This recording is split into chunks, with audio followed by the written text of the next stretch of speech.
नाज़रीन, भारत ने यहूदियों की देखा देखी और उनसे अपनी दोस्ती को अटूट साबित करने के लिए अलगरकत नामी जिस दरख्त की काश्त शुरू कर रखी है, उसका सबब एक हदीस मुबारक है। यहूद व हनूद वैसे तो हदीस की तकज़ीब करते हैं, लेकिन रसूलुल्लाह सल्लल्लाहु अलैहि वसल्लम की बातों को हक और सच जानते हैं। इसका एक सबूत ये है कि उन्होंने इस हदीस मुबारक का भरपूर फ़ायदा उठाकर क़यामत से पहले और मुसलमानों से जंग के दौरान इस दरख्त को अपनी ढाल के तौर पर जाए पनाह बनाने का मंसूबा बना रखा है। इस गरज से जहाँ इसराइल में गरकद नामी इस दरख्त की काश्त के लिए अवाम से फ़ंड्स लिए जाते हैं, वहाँ इसको कपड़ों पर भी मुनक्कश किया जाता है, जबकि इसराइल के बाद भारत और अफ़गानिस्तान ऐसे दो मुल्क हैं जो गरकद की पनाह पर यकीन रखते हुए इसकी काश्त करवा रहे हैं। सही मुस्लिम की जिल्द सोम में हज़रत अबू हुरैरा रज़ी अल्लाह तआला अन्हु से रिवायत है कि रसूलुल्लाह सल्लल्लाहु अलैहि वसल्लम ने फरमाया, क़यामत कायम न होगी यहाँ तक कि मुसलमान यहूदियों से जंग करें और मुसलमान उन्हें कत्ल कर दें, यहाँ तक कि यहूदी पत्थर या दरख्त के पीछे छुपेंगे तो पत्थर या दरख्त कहेगा, ए मुसलमान, ए अब्दुल्ला, ये यहूदी मेरे पीछे है, आओ और इसे कत्ल कर दो, सिवाय दरख्त गरकद के, क्योंकि वो यहूद के दरख्तों में से है।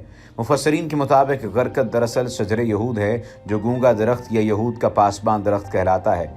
ये खारदार झाड़ी की सूरत में होता है। जन्नतुल बकी का असल नाम भी बकीउल गरकद इसीलिए है कि जिस जगह ये कब्रिस्तान है, पहले वो गरकद की झाड़ियों का खित्ता था। शजर गरकद को दज्जाल का साथी भी कहा जाता है। एक रिपोर्ट में इंकशाफ किया गया था कि यहूदियों ने गोलान की पहाड़ियों को फतह करने के बाद वहाँ गरकद की काश्त कर दी है, जबकि अफ़गानिस्तान में भी अपने कदम जमाने के बाद वहाँ खामोशी से गरकद काश्त किए जा रहे हैं। इसराइल ने भारत को भी अपने मुल्क की तमाम बंजर अराज़ी पर गरकद की काश्त करने के लिए कसीर रकूम दी हैं। वाज़ेह रहे कि यहूदी कौम अपने मज़हब से ज़्यादा इस्लाम की सच्चाई पर यकीन रखती है। उनके स्कॉलर्स और मुहक्किक कुरान और हदीस का मुताला करके अपनी तरक्की की राहें खोलते और मुसलमानों की कमज़ोरियों पर गिरफ्त करते आ रहे हैं। यही वजह है कि यहूदियों ने हदीस मुबारक पढ़ने के बाद गरकद को अपना पासबान शजर करार दे रखा है और इसकी काश्त को अपने लिए नेमत समझते हैं। यहूदी जानते हैं कि आकाए दो जहाँ हज़रत मोहम्मद मुस्तफ़ा सल्लल्लाहु अलैहि वसल्लम की ज़ुबान मुबारक से निकलने वाला हर लफ्ज़ सच्चा है और हर कीमत पर पूरा होने वाला है। चुनांचे यहूदी इस हदीस की रोशनी में गरकद की काश्त में लगे हुए हैं, ताकि मुसलमानों से जंग के दौरान जब इस ज़मीन की हर चीज़ पुकार कर कहने लगे कि मुसलमानों, मेरे पीछे एक यहूदी छुपा हुआ है, इसे कत्ल कर दो, तो इस वक्त यही दरख्त गूंगा बनकर इस छुपे हुए यहूदी की पनाहगाह बन जाएगा। यहूदी जानते हैं ऐसा ही होगा और ये मार्का होकर रहेगा। कुछ लोग इस बारे में ये बात भी कहते हुए नज़र आ रहे हैं कि चूँकि ये दरख्त गूंगा दरख्त गरकद यहूदियों के नज़दीक तरीन या यहूदियों का हिमायती दरख्त है, इसीलिए यहूदी इस बात की कोशिश करते हैं कि जहाँ जहाँ पर जंगों का इम्कान है वहाँ पर ये दरख्त उगाया जाए। कुछ लोगों का ये भी ख्याल है कि अक्सर व बेशतर जंगों का जिक्र होते हुए ग़ज़वा-ए हिंद का जिक्र लाजमी होता है।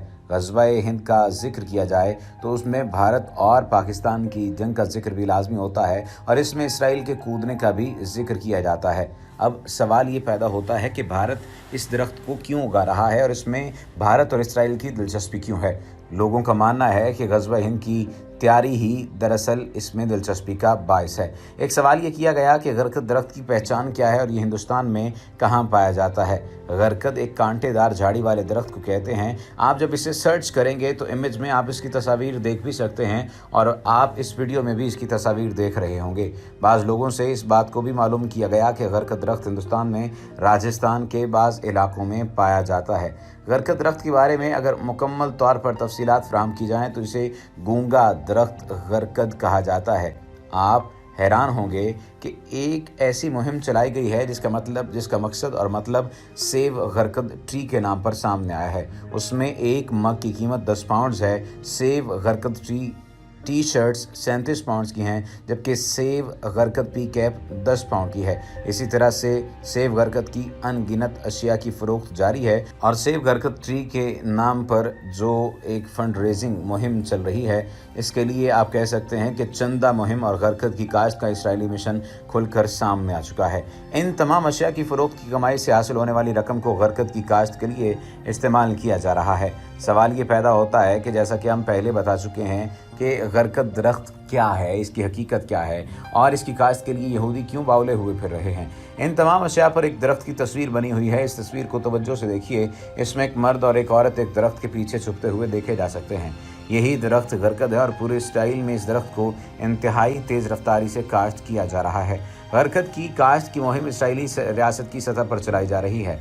खुद इसराइली वज़ीर आज़म इस तस्वीर में एक जगह यही दरख्त लगाता हुआ नज़र भी आ रहा है। इसके अलावा इसराइल ने इंडिया से भी कहा कि वो अपने मुल्क की तमाम बंजर अराजी पर गरकद की काश्त करे, जिसका तमाम तर मुआवजा इसराइल बर्दाश्त करेगा। क्या तमाम यहूदी पागल हो चुके हैं? नहीं, दुनिया के तमाम वसाइल पर काबिज यहूदी पागल नहीं हैं। ये बहुत ज़हीन कौम है। ये कौम अपने मज़हब से ज़्यादा इस्लाम की सच्चाई पर यकीन रखती है, जैसा कि पहले हम आपको बता चुके हैं, और इन लोगों ने हदीस की तमाम किताबें भी पढ़ रखी हैं। बरकत की काश्त की मुहिम रसूलुल्लाह सल्लल्लाहु अलैहि वसल्लम की हदीस मुबारक है, जिसकी वजह से ये मुहिम चलाई जा रही है। इसका जिक्र हम पहले कर चुके हैं। हज़रत अबू हुरैरा रज़ियल्लाहु ताला अन्हु से रिवायत है कि रसूलुल्लाह सल्लल्लाहु अलैहि वसल्लम ने फरमाया, क़यामत कायम ना होगी यहाँ तक कि मुसलमान यहूदियों से जंग करें और मुसलमान उन्हें कत्ल कर दें। यहाँ तक कि यहूदी पत्थर या दरख्त के पीछे छुपेंगे तो पत्थर या दरख्त कहेगा, ए मुसलमान, ए अब्दुल्ला, ये यहूदी मेरे पीछे है और इसे कत्ल कर दो, सिवाय दरख्त गरकद के, क्योंकि वो यहूद के दरख्तों में से है। यहूदी जानते हैं कि अकायद व जहाँ हज़रत मोहम्मद सल्लल्लाहु अलैहि वसल्लम की ज़ुबान मुबारक से निकलने वाला हर लफ्ज़ सच्चा है और हर कीमत पर पूरा होकर रहेगा। यहूदी जानते हैं ऐसा ही होगा, ये मार्का होकर रहेगा। इस हदीस की रोशनी में गरकद की काश्त में यहूदी लगे हुए हैं ताकि मुसलमानों से जंग के दौरान जब इस ज़मीन की हर चीज़ पुकार कर कहेगी कि मुसलमान मेरे पीछे एक यहूदी छुपा हुआ है, तो उस वक्त यही दरख्त चुप रहेगा और इनकी मदद करेगा।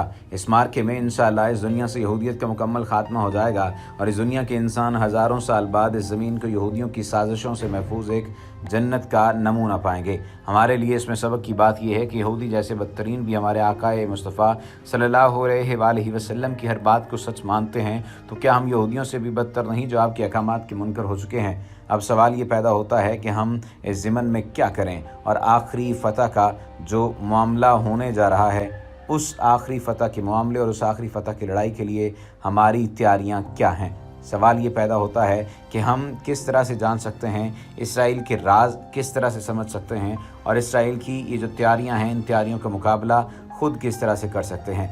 अगर इन तमाम तर तैयारियों का जिक्र किया जाए तो हमें सिर्फ़ और सिर्फ इस ज़िमन में एक ही तैयारी करना होगी और वो रसूल पाक सल्लल्लाहु अलैहि वसल्लम की बताई हुई अहादीस, बताए हुए अहकामात पर अमल करना होगा।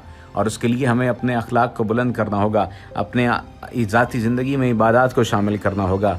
याद रखिए कि आपकी इबादत आपकी ज़िंदगी की बुनियादों जैसी हैं और आपके अखलाक आपकी उन बुनियादों या बुनियादों पर डाले हुए मकान की छत जैसे हैं। छत के बगैर बुनियादें भी नाकाम होती हैं और बुनियादों के बगैर छत तो डाली ही नहीं जा सकती।